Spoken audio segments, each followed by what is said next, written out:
قرآن مجید میں اللہ تعالیٰ نے یہ بیان کیا ہے کہ قیامت میں جو درجات ہوں گے کامیاب لوگوں کے، اس میں انبیاء علیہ السلام کے بعد سب سے بڑا درجہ صدیقین کا ہوگا۔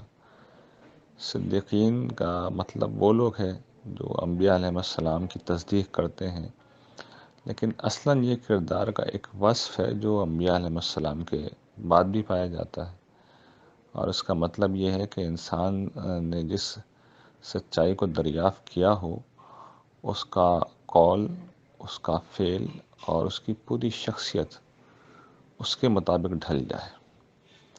یہ ظاہر ہے کہ ایک بہت بڑی خصوصیت ہے۔ جدید اصطلاح میں اس کو اوتھینٹسٹی کہتے ہیں۔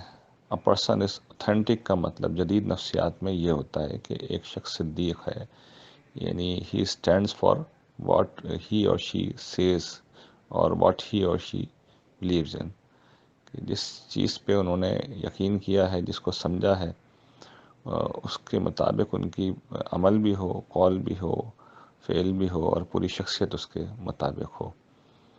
یہ اصل میں ایک مشکل مرحلہ ہوتا ہے، کیونکہ ہم بہت سی چیزوں سے ہمارے پیشن، ہمارے جذبات وابستہ ہو جاتے ہیں، ہم کمٹمنٹ کر لیتے ہیں، لیکن ہماری شخصیت پوری طرح پیچھے نہیں آ پاتی۔ ہم جس سے میں ایک تعبیر اختیار کرتا ہوں، کچی اینٹیں ثابت ہوتے ہیں۔ تو یہ شخصیت کی ایک بڑی کمزوری ہے، اور یہ انسان کو اس عظیم موقع سے محروم کر دیتی ہے جو مقام صدیقیت ہے، اور اس دور میں تو اس کا حاصل کرنا بھی دیگر چیزوں کی طرح بڑا آسان ہو گیا ہے۔ تو یہ ایک مسئلہ ہے جو میں نے آپ کے سامنے رکھا ہے، اور یہ بڑا مسئلہ ہے۔ تو یہ ہم سب کو دیکھنا چاہیے۔ اگر کمزوری کسی بھی پہلو سے اپنے اندر محسوس ہو تو پھر میں سمجھتا ہوں کہ اس کو مسئلہ بنا کے کام کرنا چاہیے۔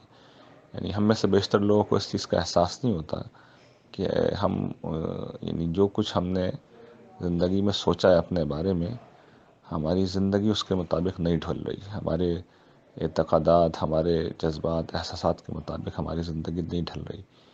اس کی انتہائی شکل تو منافقت ہے، لیکن منافقت اور صدیقیت کے بیچ میں بھی بڑے درجات ہوتے ہیں، اور ہم میں سے بیشتر لوگ اصل میں انہی بیچ کے درجات میں کہیں نہ کہیں لٹکے ہوئے ہوتے ہیں۔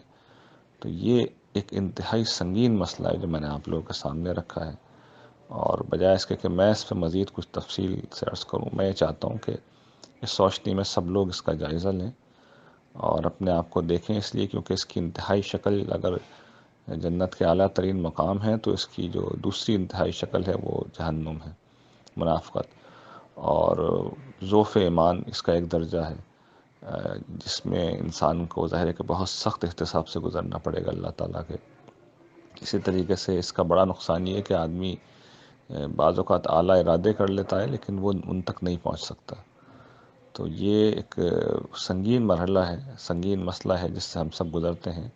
تو میری آپ لوگوں سے درخواست ہے کہ اس بات کو سیریسلی لیجئے، اور پھر اس پہ ہم مل کے غور کریں گے، اور ہمیں سب کو دیکھنا چاہیے کہ کون کہاں پہ کھڑا ہوا ہے۔